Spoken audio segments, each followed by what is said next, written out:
Shalom, selamat sore saudara-saudaraku yang kekasih dalam Tuhan. Mari kita mengikuti pendalaman pelajaran sekolah sahabat kita minggu ini yang berjudul Tulah. Ya.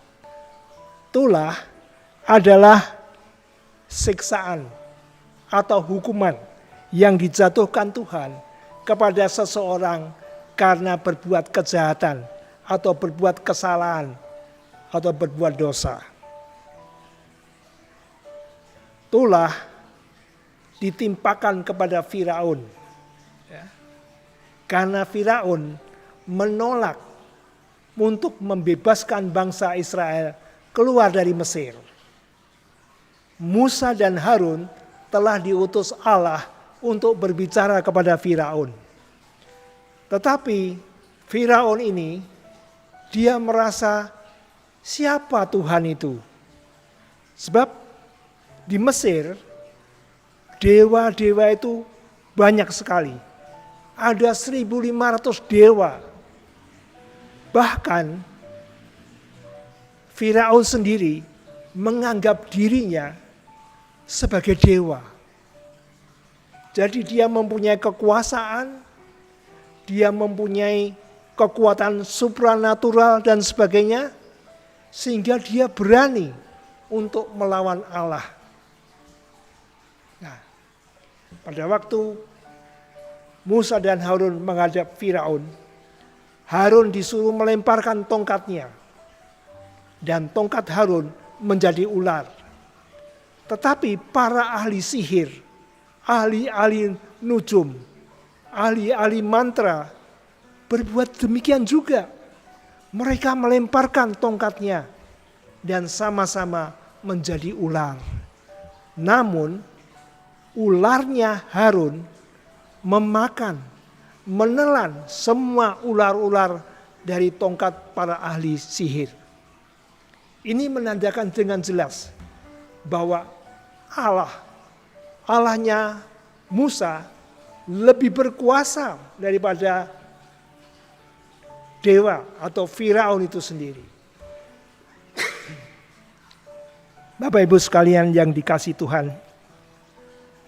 Lalu karena Firaun berkeras hati, tidak mau melepaskan bangsa Israel, Allah membuat tulah yang pertama.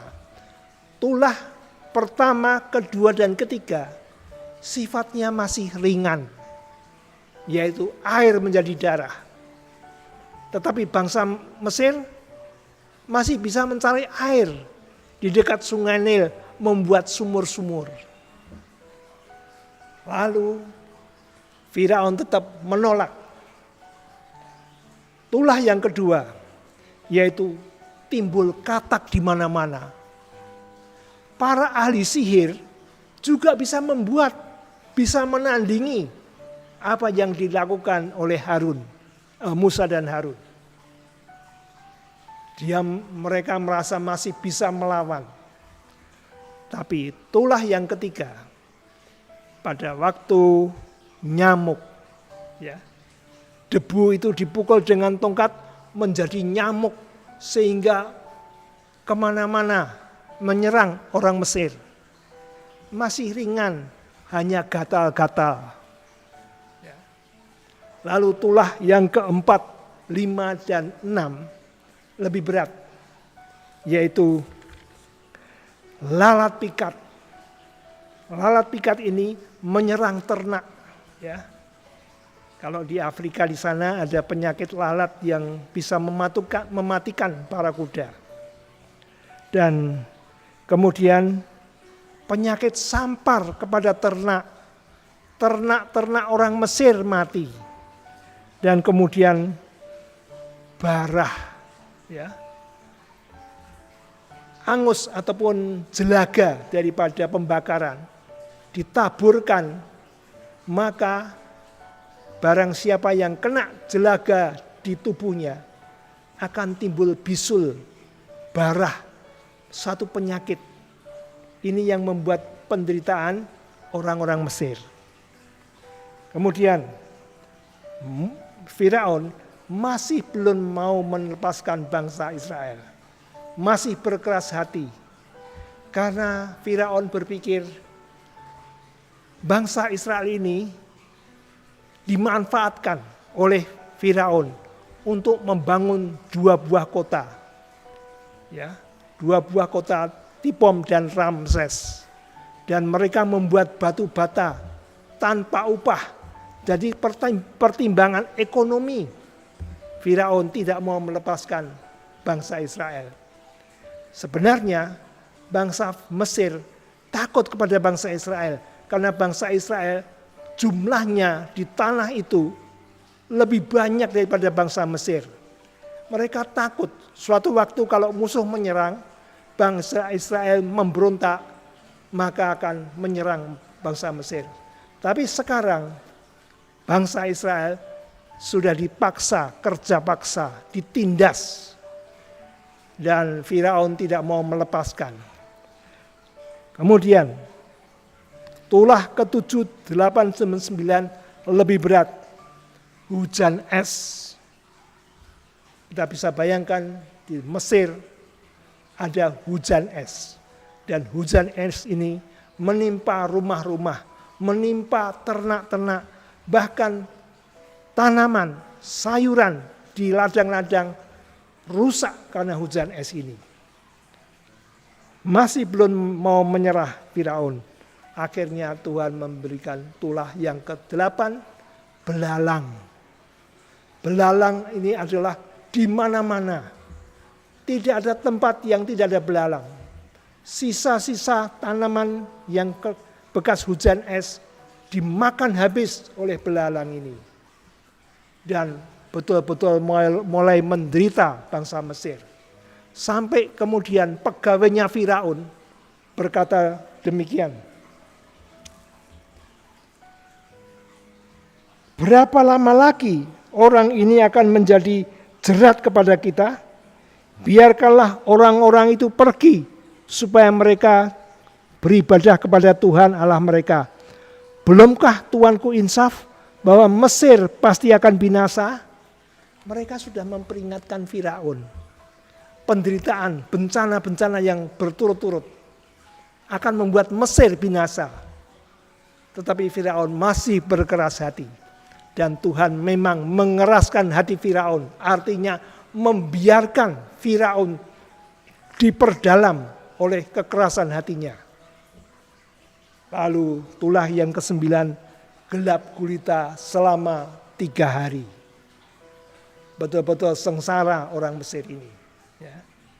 Itu semua tulah terjadi di tanah Mesir. Tapi di mana bangsa Israel, tanah Gosen, selalu dilindungi, dijauhkan Tuhan dari tulah-tulah ini. Firaun masih mengeraskan hati. Akhirnya tulah yang ke-10, tulah yang mematikan, yang memaksa Firaun melepaskan bangsa Israel, yaitu anak sulung mereka mati. Anak sulung keluarga-keluarga Mesir dan juga anak sulung ternak-ternak mereka mati semuanya. Dan setelah itu baru Firaun melepaskan bangsa Israel pergi. Lihat, akibat kekerasan hati seseorang, Firaun, seluruh rakyat Mesir menderita. Di dalam Alkitab kita mengingat cerita Esau dan Yakub. Yakub telah menipu kakaknya Esau. Dan Esau berniat untuk membalas, membunuh Yakub. Malam sebelum pertemuan mereka, dari satu pihak rombongan Yakub yang diliputi ketakutan untuk bertemu dengan Esau, yang dengan 400 tentaranya siap menyerang Yakub.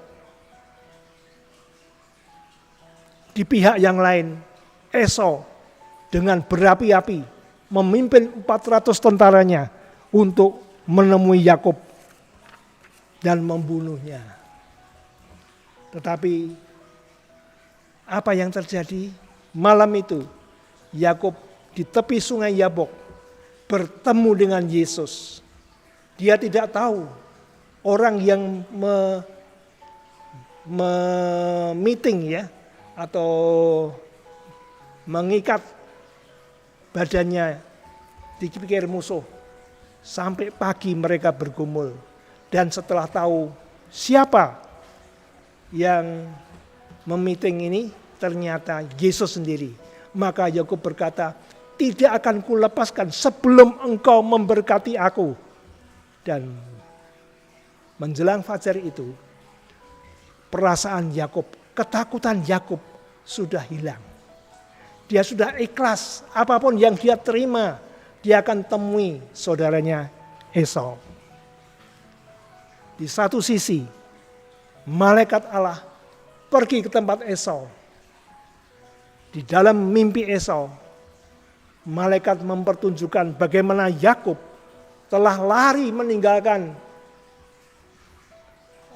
orang tuanya, lari ke tempat Laban, dan di sana dia menjadi penggembala domba.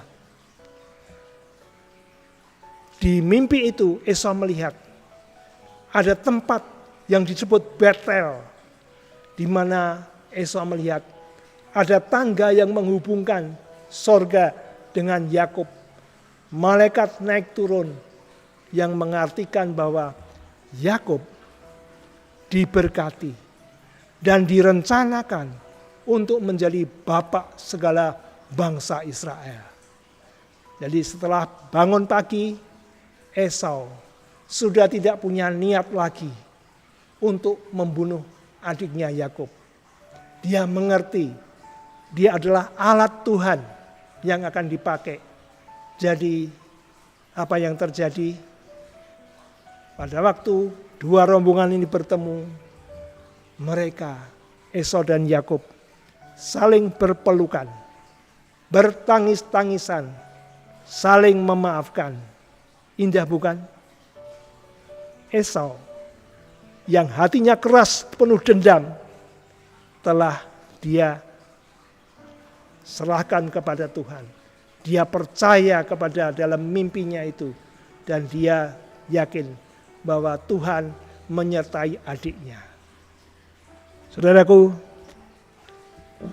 dalam kehidupan kita setiap saat, setiap hari kita membuat keputusan-keputusan, membuat pilihan-pilihan, rancangan-rancangan yang biasanya didorong oleh keinginan kita, yang didasari oleh logika dan diperhitungkan keuntungan bagi kita bila menentukan pilihan ini.